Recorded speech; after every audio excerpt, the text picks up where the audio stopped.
You are listening to Mining Stock Education, where you'll learn from the top leaders in the natural resource sector and uncover quality mining investment opportunities. Copper. Nowhere to go but up. The world needs this stuff and an awful lot more of it than we're ready to give it right now. Forget the short-term supply demand, 6 weeks, 6 months. If you think of this thing from anywhere from 2 to 10 years, I really think that copper will be one of the true limiting factors to the world achieving its ambition for sustainability shifts. I just don't think, without something really dramatic happening, that there's anywhere near enough of it ready to come to the market. Hi guys, this is Brian Lenny of Mining Stock Education and JuniorStockReview.com. Today I have with me one of the top minds in the resource sector, Brian Dalton, CEO of Altius Minerals. Brian, it's great to have you. Hey, thank you very much. I don't know about that top mind comment, but I guess we'll see, eh? Well, that's in my view. One of the top minds. So the first question, late last year, we saw delays with Marathon's EA for their Valentine Lake project in Newfoundland. More recently, we've seen the debacle with Rio 2's Phoenix Gold project in Chile. There's a long list of risks of mining project development. Environmental permitting appears to be one that's climbing rather quickly. In your view, where does environmental permitting rank in the list of risks to mining project development? Wow, it's extraordinarily high. I mean, I'd go beyond that to, social licensing and the whole complex. And now you add on just, growing sort of demands from communities and governments around shares of benefits and those sorts of things, and ultimately it's all very permitting is it's binary. It's often fatal if it doesn't work, and on the other issues it's all just very inflationary. But it is not getting easier to bring supply of these materials to the world. No, absolutely. It does seem to be one of those, stumbling blocks per se that, impedes, projects from being developed, and ultimately, creates this, I don't know, for me anyways, this kind of bullish outlook for metals, considering how hard it is. One of the other, so you guys have a big position in potash royalties. And, recently we saw the Canadian governments and Netherlands governments put or set nitrogen emission reductions over the course of the next 7 years. I'm kind of ignorant to when it comes to how exactly the three big fertilizers are used in conjunction with each other, that being nitrogen, phosphorus, and potassium. But do you foresee nitrogen emission restrictions having the potential to impact potash demand in any manner?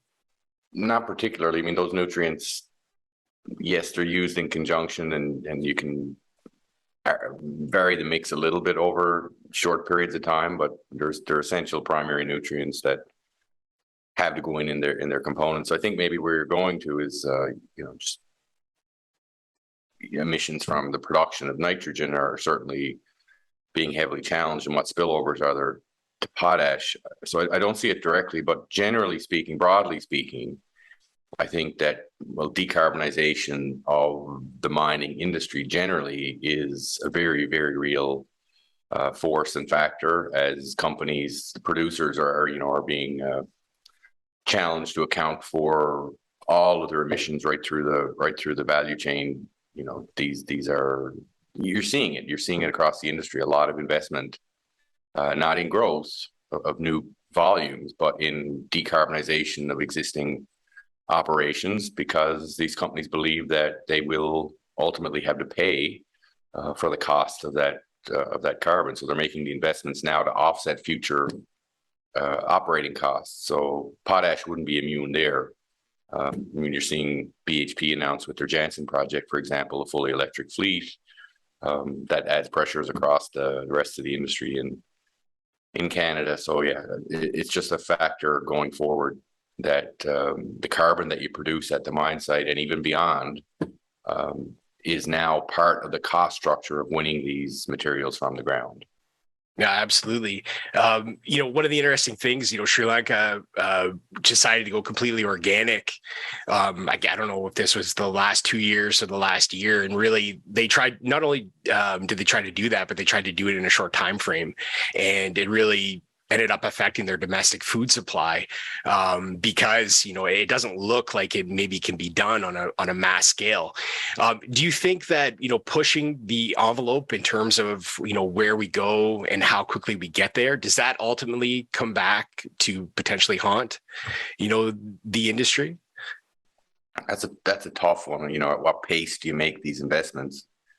It's interesting to hear analyst comments to Rio Tinto, for example, who has made some big investment announcements around, changing their operations and mainly focused on carbon, and then trying to, answer questions around, well, what's the return on investment there? And it's hard, right? Because what's the price I pay for the emissions that I produce if I don't make these? And, these pricing mechanisms are nascent, and how do investors respond to our best practices with lowering our cost of capital? They're not easy decisions, but look, we all know it. There's enormous pressure to get this done yesterday.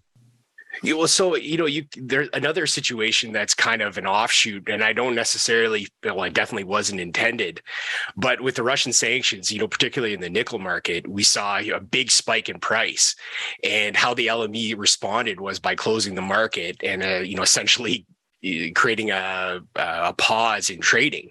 We take what we just kind of spoke about, and how these things potentially have, they can spike metal prices quite quick when, depending on how you want to restrict supply.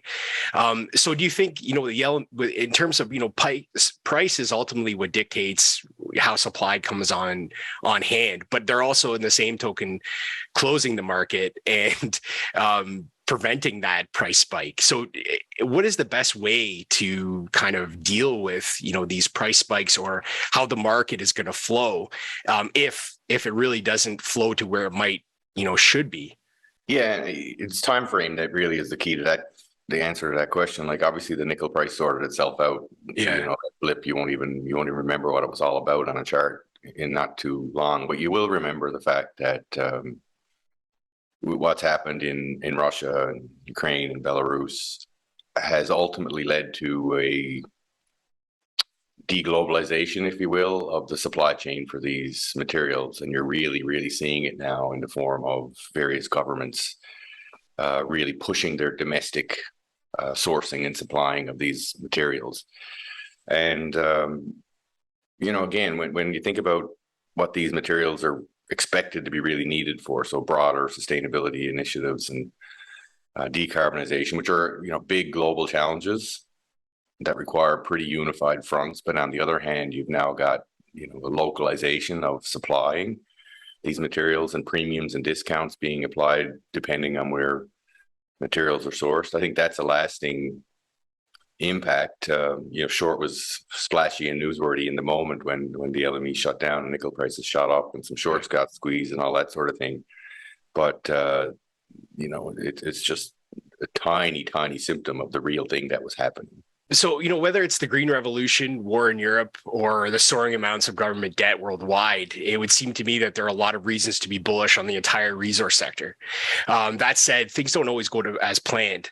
In your view, where or how could this seemingly bullish future for natural resources fall short? Again, it's time frame stuff, but what we know as fact, so start with the supply side, is that we're now over a decade out since there's been any kind of meaningful capital investment in replacement or new supplies for these materials. That's a very long time in our business. And over that time frame, and certainly into the next few years, lots of supply will naturally come out of the market just because non-renewable resources deplete. So that factor is there. I looked at copper, and you go out 2 or 3 years, and the current projection is that there's a 6 to 8 million ton deficit looming just on normal supply or normal demand expectations and natural attrition from existing mines. Don't forget your compounding growth, in these commodities now against very big numbers. So where the market doesn't go into critical shortfall, if you're talking about copper, is that you've got to see demand destruction at truly unprecedented levels. Okay. Beyond what any major recession has ever caused before. So that's the way the market balances. Other than that, we're screwed. Okay. Okay. Well, see, one of the things that I thought was interesting with this, the COVID situation over the last couple of years, I work from home as it is, but I think a lot of my friends that I was talking to during the lockdowns, they, not only because of COVID, but they were almost seemingly starting to work more from home as it was. And, how habitually they were changing the way that they spent their money. And I hear about EVs, part of the green revolution. And, obviously, I think you're absolutely right that it has to be a dramatic difference to make a difference in the long-term future. But I wonder if people really are changing the way that they spend their money and, drive their vehicles. I think in the US, the number was something like 3 vehicles per family. But do you foresee that changing, like how people operate in a business manner, and whether that affects, the green revolution and whether it's as rosy as it might appear? I'm not an expert on if you get to that level, but when I think about, say, EVs, renewables, these things that are meant to really put a lot of pressure on the whole demand side of the equation, upwards pressure going out in time, you could make the argument today that the whole sustainability drive in governments and individuals, that it was a luxury of better economic times, that people could afford it. So, go for it. Yeah, we'll do that. We'll change the world. We'll save the planet, that sort of thing. And maybe because now things are tougher, inflation is here, and there's not as much money to go around most households, well, that everybody lets up, governments and individuals and everything else. But I don't think so. I think it actually passed that point that as far as EVs go, like the adoption trends are in place. They don't reverse when they start, right? I mean, and they hardly can even now, because the vehicle manufacturers have already committed. They've already changed over the plants. It's done, right? So do you just go back to where you were 10 years ago? No, it just doesn't happen. And even it's interesting to me, because what we're going to is there ultimately something wrong with the demand story going forward? To me, it's a bullish case if you've got normal demand growth over time. It's still extremely bullish just because of how poorly set up the supply side is. Yeah. But if you do get those accelerations in demand from these mega trends, again, we're screwed, right? Screwed, I mean, as a consumer, not necessarily as somebody who collects royalties on the metals, but more broadly speaking, it's never healthy for anybody when things get out of whack too much, right? That's right. But I found it really interesting recently, because I really wondered about this. Like, does Europe stick to its guns here around CO2 emissions and carbon pricing and all those kinds of things in the face of these other pressures?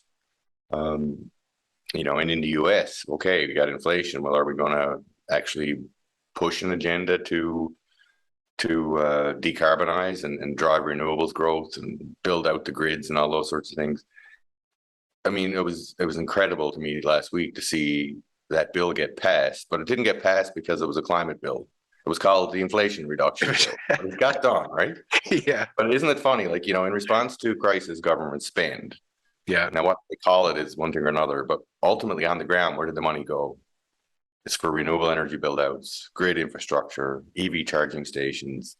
Like, to me, it just feels more unstoppable than ever. If this doesn't stop it, if that sort of luxury element of that was there in terms of spending and conviction around decarbonization gets, if inflation actually becomes a driver of that because of government stimulus, like where the path is set.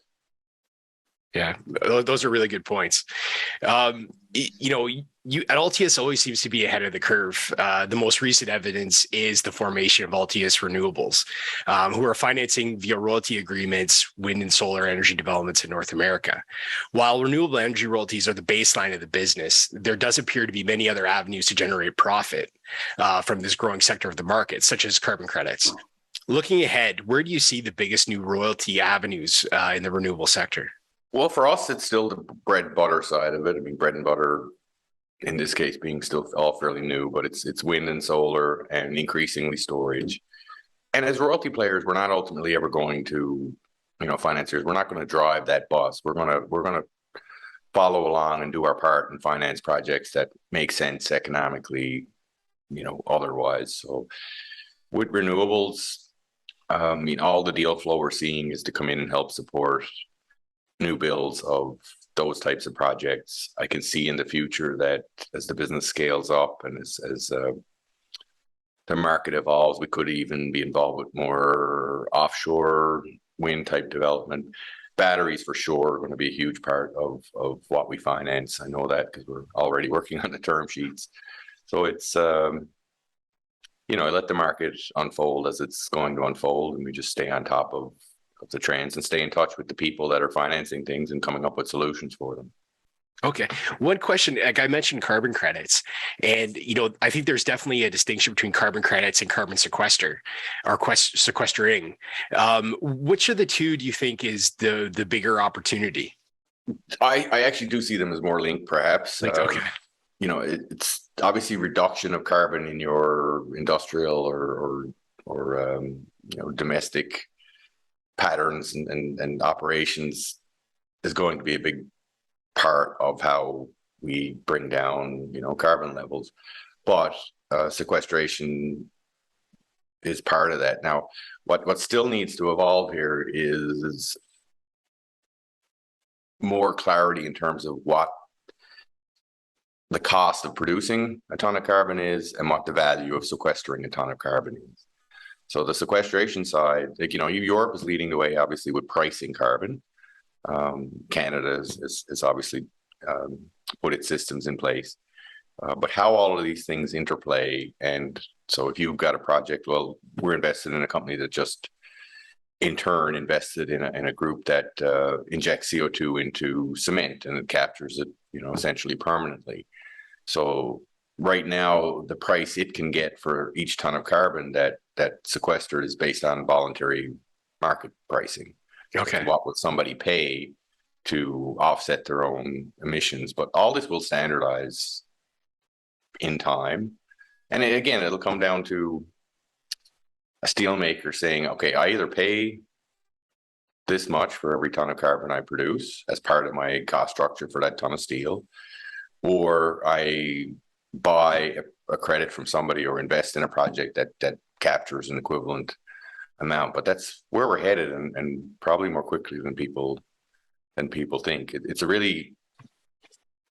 It's a hard market to call. Like, I can't look at a project and say, well, there's the price deck and there's the consensus price deck for the carbon that's going to capture for the next 10 years or 15 years and model out a return on investment for it. Nobody can. You've got signals, you've got voluntary market pricing, which again goes to that whole luxury point. Do people buy that voluntary credit when things are stressed or not? Yeah. And then there's more forced markets like in Europe and in Canada.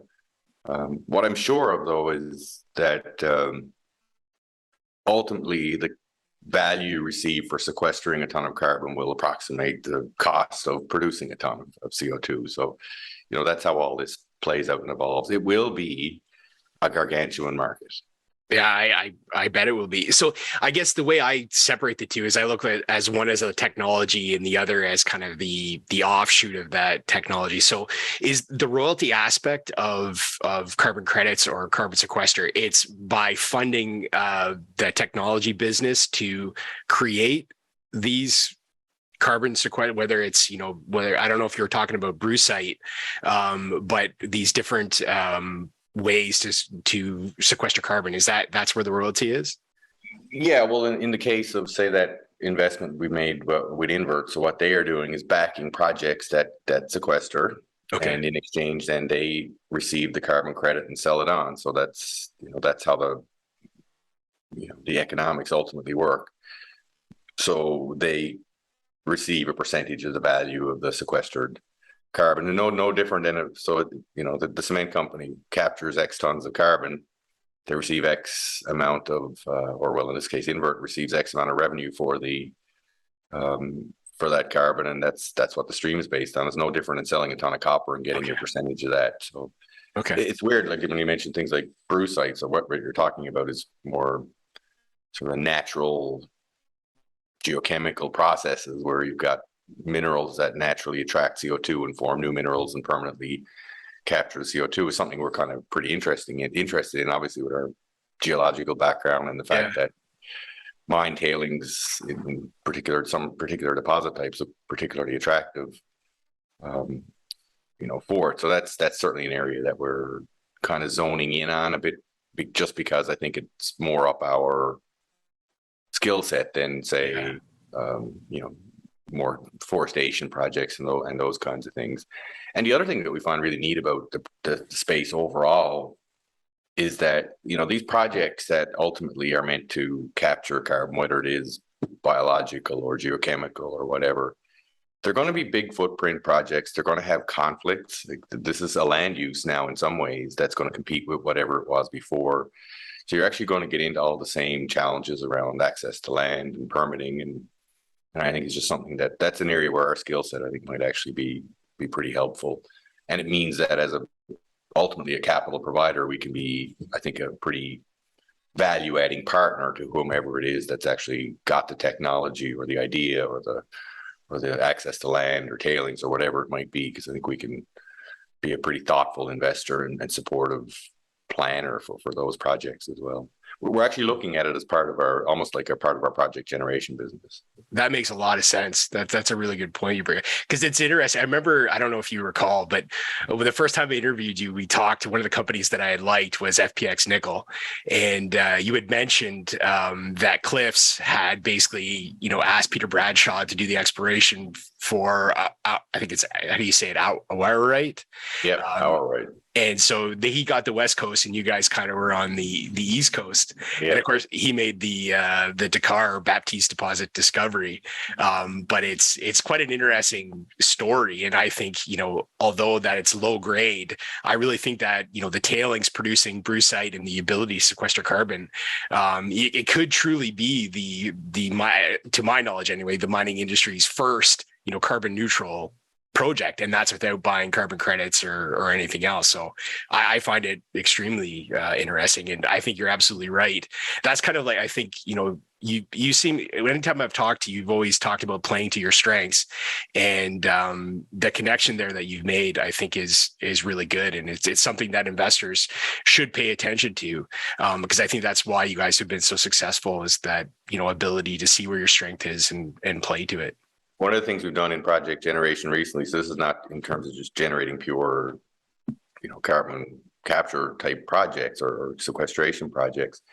Generally speaking, now, as part of our royalty agreements, when we vend out a project and we attach a royalty, we've broadened the definition of gross revenue to include any revenue associated with potential sequestration credits. Smart. It's going to be part of the framework. It's only certain types of deposits. It's basically nickel and diamonds, I guess, would be you want magnesium rich rocks generally, because that's the mineral that's what reacts and creates the new minerals. Oh, wow. That's really interesting. Thank you for sharing that. The royalty space has changed dramatically over the last 10 years, for good or ill. The biggest difference that I see is the dramatically increased number of royalty and streaming companies that are vying to acquire the same deals. While the number of companies may not change in the future, could the increase in interest rates be the perfect scenario for royalty and streaming companies to step in and be the preferred financier of mining projects? There's definitely that. I mean, whenever competing sources of capital become strained or averse, it's typically been when, royalty and streaming has done the best. Yeah. Now, look, shifts in the cost of capital go right through the sector, including the royalty companies at the end of the day. But yeah, look, if debt is becoming expensive or is just, really not wanting to play at any one point in time, certainly royalties and streams get a chance to step in, and probably even more dramatically would be equity. Like in the renewable space, we're certainly seeing it. Just as an example, 3 or 4 years ago, when we were really getting off the ground, we found it really tough to make any kind of inroads with project developers because they had so much access to cheap debt, right? And so what we would have had to price at just wouldn't work, low single digit kinds of cost of capital. But what that was underpinned by, and to a large extent, was the operators entering into quite long-term power purchase agreements. So basically locking out their price exposure. And for certain investors, particularly debt investors, they love to see that, you know, everything is hedged out. There's no commodity risk here. And so you could put a lot of leverage on those projects and they'd accept quite low returns for that. Fast forward, and in the past year, power prices have started to go up. Some of these hedges have shown to not actually serve their purpose of protecting you from price exposure. In fact, they've actually caused some companies to blow up pretty good. And what you're getting is a more reluctance to lend, or, you know, at least to put the same amount of leverage on a renewable energy project. So there's an increased requirement for an equity check, or in our case, you know, to the extent that we can, we've been subbing in royalty financing for that equity, because the operators don't want to hedge to the same extent, or at least not all of their production. It means less leverage, which means more equity side, which means returns that, you know, we can get our heads around. And so it has opened up a huge opportunity. And again, it's like, you know, we get pretty welcome reception when our opening remarks to these companies are, we don't want you to hedge anything. And they're like, well, we've never heard of anybody like you guys. Usually the pressure is, you know, what do you mean you're only hedging 90%? How come you don't do 100, right? So major parallels here to the gold mining industry, you know, 20 years ago. Yeah. The actual mining industry, when, you know, all mines were ultimately built with all these hedges in place, and it was the only way to go. And if you were a dinosaur, if you weren't doing it, and then all of a sudden things reversed very quickly. And the first question from any investor was, you know, what's your hedge book look like? And essentially, if you said you were hedged at all, you were almost non-investable overnight. Yeah. And if you look back at that time frame, it coincides exactly with the rise of the royalty financing model in the mining industry. Oh, that's interesting. Like, and just for viewers, one of the examples that pops up in my head was just, you know, about a month ago, was G Mining in Franco, Nevada. And, you know, the interesting thing is that Franco basically bought, you know, a royalty on the primary metal of the mine, which, you know, for a long time had this stigma around it, right? But in talking to the company and learning more, it's not only a sign of the market, but the cost of capital was by far the cheapest from Franco, Nevada. And I just thought it was very interesting. And for investors that are looking, you know, they have to do more than just look at the headline or read the first paragraph of the deal, because in a lot of cases, it could make the most sense. And it's for the reasons that you outlined too. But I thought it was a very interesting kind of switch in the market. And it might be, so in this kind of scenario, do you think, you know, you guys like half, or I don't know if it's necessarily half, but a portion of the way you guys do business is project generation. Does when the fundamentals change and you get this scenario where, you know, more projects may be looking to you guys for funding, does that put any less focus on project generation, or does project generation always have a prominent role in the Altius business model? There's always something to be done, no matter, I guess we're kind of going to where just cyclical capital availability sits. So of course we were, you know, 2015, 2016, 2017 in the depths of, you know, the bear market and all the previously incentivized supply kind of coming all at once, and everyone, you know, the whole mining industry looking like it was going to go bankrupt. We were extremely busy putting together proposals and writing checks for existing operations at that point, you know, refinancing situations, those kinds of things. But we didn't let up on the project generation side either, because, you know, with those same conditions, when you've got mining companies with very strained balance sheets, because, you know, just the margins just aren't there at that moment in time. Well, by that point already, they've killed their exploration budget, and so lands have started to come open like crazy. So you can't, it's not an on or off with project generation. There's definitely a part of the cycle when I think we're more accumulators of lands. Yeah. And there's a time, you know, when juniors have access to capital and have huge demand for projects that were, you know, net sellers of those lands. So it's definitely not either or between royalties and project generation for us. And in fact, in some ways, you know, there's a time for planting and there's a time for harvesting, and then they do coincide largely. Yeah. There's a lot of interesting projects in the Altius's royalty development pipeline. Arguably the most intriguing, and this is to me personally, is AngloGold's Ashanti's silicone project in Nevada. You guys hold a 1.5% NSR. Interestingly, roughly a third of your project generation equity portfolio has a precious metal focus. Altius's current portfolio of producing royalties is exclusively base metal focused. Do you see this? Do you foresee this changing in the future? Look, the reason you don't see us aggressive or showing up and buying advanced stage precious metals royalties is that we're just not going to be competitive. Okay. We don't have the same equity cost of capital that the competitors typically do, and we have higher IRR hurdles. So, we're not going to be adding precious metals royalties to our portfolio through the M&A channel. It's just an unrealistic. It would be a destructive process for us. We're very confident in that. In project generation, though, it's completely different. Geology is geology, and raw lands and ideas they cost the same for precious metals targets or base metals targets. And in some ways, there's actually a larger customer base, if you will, for the precious metal side of things. More juniors can get involved with gold projects that couldn't really contemplate a porphyry deposit, for example. So of course we focus, gold is fully fair game in our project generation business, and it represents a very healthy proportion of the projects that we generate, and probably an even greater proportion of the projects that we're successful in selling on to the market. So that's why we're there. And as part of that, we've found ourselves with an accumulation of royalties on projects that are precious metals focused.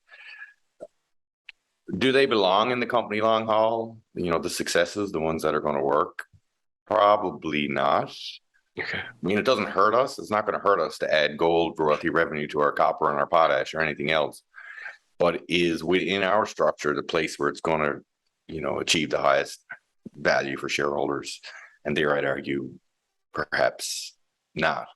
So we are certainly entertaining ideas from the precious metals royalty players about our precious metals portfolio, whether it be sale or swap of precious metals royalties for base metal royalties. Any of those kinds of things are on the table. So it's we're going to keep on creating precious metals royalties. I don't see it necessarily, though, becoming a part of that pie chart that we show of our different commodity exposures on a cash flow basis. Yes, it can build up in NAV, and it certainly is at the moment. So that's where we're to. All that said, is there a point where that differentiation, where $1 of revenue from a gold royalty trades at 2 times what $1 of revenue from a copper royalty does that persist, or does that change? Because if that math changed, of course, our thinking would change. And, we see it from, even from some of the bigger precious metals royalty companies lately. There's a lot more emphasis and talk around building up their exposure to non-precious metals commodities, right? Yeah. Copper or iron ore. So the minute that begins, I guess things start to blur a little bit. And so that line between here's how I value a precious metals royalty and here's how I value a non-precious royalty, it starts to shift. So we're watching all of that too, but that's more probably a longer term evolution. I do think that the gap shifts. Obviously I hope it's because the diversified multiples go up, not necessarily because the precious metals royalties premiums go down, but it is an interesting trend to watch as the major players start to signal more and more that $1 from copper is just as good as $1 from gold. Cool. Well, it's interesting because Franco, are probably one of the better examples of the big gold royalty companies diversifying out and going into oil. And wow, they look like geniuses now because of, where we are. But, so my question, I've never really have understood why the premium exists on the gold side of things. Do you have any insight into why they get or have gotten a premium in the past? I've racked my brain on that so many times that I've actually stopped trying, to be honest with you. Fundamentally, I don't see it. Like, to me, what goes to the value of a royalty it's the underlying asset, right? I mean, the royalty is only as good as the asset that it's on. And this is a broad generalization, but typically base metal mines they're much more capital intensive. And to offset that, they typically have to have much bigger resource bases and more pathways potentially to life extensions and expansions. And whereas a gold mine can be a pretty low capital undertaking, it can be a relatively weak sponsor that can get one off the ground. And just think about all the things I just said. Like, what's supposed to make a royalty valuable? It's access to optionality in the form of long-term growth and expansions and long lives. Isolation from capital intensity, right? So the more capital intensive an industry is, the more beneficial notionally the royalty should be, in my opinion, because you just got more separation there. So for all of those reasons, logically, and these reasons aren't different than what the precious metals royalties companies will espouse either. Like, these are the same features that they say are what make royalties so valuable. Again, there is no good reason for it. It's whatever that aura of the gold bug and what they're willing to pay for that dollar of revenue. It's just looked at differently. I don't know necessarily why, but and again, look at the Francos and the Wheatons of the world. Like, what have their big deals been in the past 5 years? For the most part, they are not pure precious metals mines. They've gone kind of the same way. It's just that they're buying the byproducts from big base metal mines now to get access to that, that stronger counterparty, that longer life, that better optionality. Yeah, the lines will blur. Like, they are blurring. There's that hard separation between, I put this multiple of cash flow and this NAV multiple on a quality precious metal stream versus the same, similar quality base metal stream. It doesn't logically persist in my mind. Yeah, I think that's especially true with this green revolution, like kind of what we were talking about earlier in the conversation. As the prestige, I guess, of the base metals increases too, I think people will place more value on it, moving forward, but, we'll see. So another question about your backyard. Newfoundland's been one of the hottest destinations for gold exploration over the last couple of years. And this is, a couple discoveries in particular. In your view, does this gold rush continue, or was that just a flash in the pan? You go back a few years. I'll go back to late 90s, early 2000s, when we were forming, and we were, working in that same region, and we dubbed this area, we had this play called the Botwood Basin, and basically covered a lot of the same real estate. And so some of the discoveries we made back then are actually, some of the ones that are being advanced along right now. So it's been a long stretch, but it does take, a long time for these belts to evolve. Marathon getting over the line and getting to production would change things a lot for that belt, because once you've got that head frame in the region, it just keeps things moving through the ups and the downs, and you don't, big boom and Barracks and Agnicos and everyone coming in, and then all of a sudden everyone's gone, and then they're back again and gone. Like, it just adds that stability.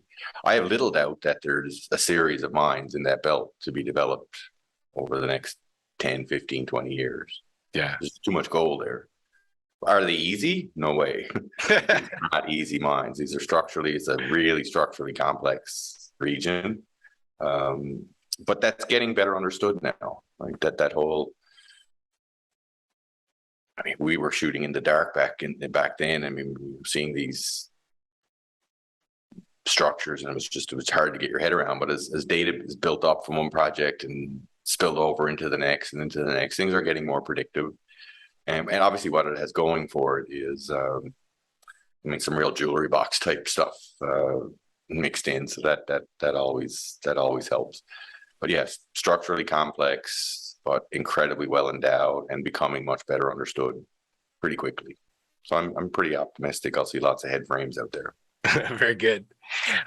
So we ended our last conversation with a rapid fire look at a number of metals. I give you the resource and you answer with whatever best describes your outlook. Are you game for that? Sure, go for it. Okay.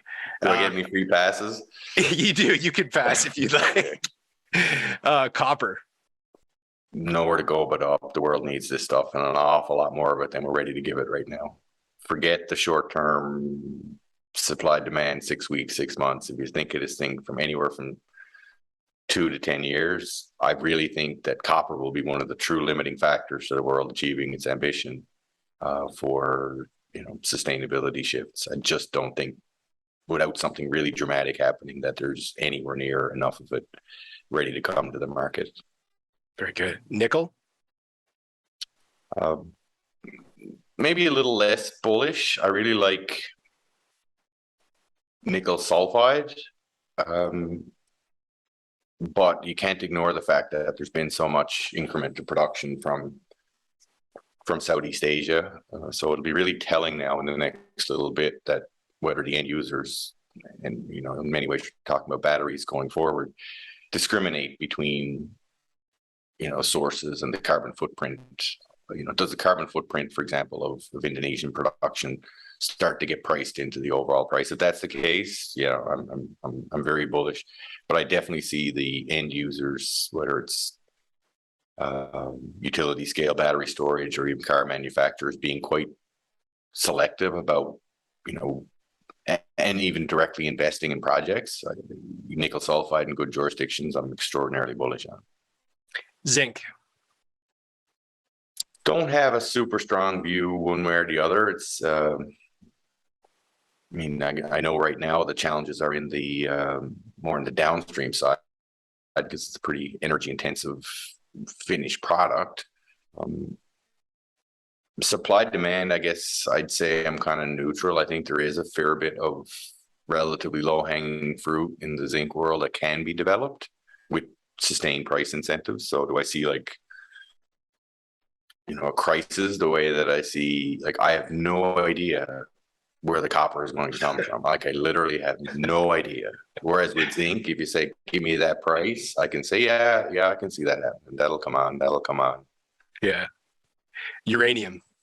Logically, it really should be, the outlook there should be extremely bullish. It's just such a logical form of baseload power going forward, and we are seeing some shifts, I guess, with Europe changing how it labels nuclear power, probably out of a forced hand more than a real desire to do so. Yeah, can really change that demand narrative. But again, a year ago or so, I would have said makes all the scientific sense in the world to me. But when I look to where capital wants to go, I might as well be trying to, buy a tobacco company instead of uranium or a nuclear power plant right now, just because capital was just shunning it. Yeah. I think it was one of the biggest negative screens for sort of most investment funds that it really became challenging. So I'm bullish on the demand side, but I also think there's a pile of supply that can come on as well. And those that have it are extraordinarily well positioned. So some of these new high grade plays in Saskatchewan, I'm sure that, there's a lot of uranium that was found last cycle. Yeah. And it can be brought on, takes time and it's tough. So I'm a bull long term, and you have to be long term if you even mention the word uranium. You say long term in copper, it's 10 years. You say in uranium, it's 30. So, but long term, yes. How about iron ore? Iron ore is not one market anymore. It's several. It's bifurcated into component parts. This is obviously the most traded mined commodity in the world by far. Last cycle, lots of incentivization and new production, mainly out of Australia. But what it was lower quality material than the previous generation of mine. So you've brought the average quality down overall of iron ore produced in the world on one hand. And now on the other hand, you're pricing in the carbon footprint. So that low purity iron ore, of which there's more now than there used to be, also has a higher carbon footprint, which is part of the cost structure. So I'd be neutral to negative on low quality, probably relatively neutral on benchmark 62, and extraordinarily bullish on the high quality end. And you only have to look to, so you could actually be negative on overall global steelmaking usage. You could have a negative view on that's flat to down from here, and still be bullish on the high quality end, because again, track ahead. Nobody is investing in blast furnaces at the moment, which are the ones that you put the coal into and you can run the low grade with. All of the new investment in steel making in the world, future looking, is electric arc furnaces. Yeah. And for that, you need super high quality. So market share to the high quality end, because you've got to price in the carbon footprint. Very good. Gold. Pass.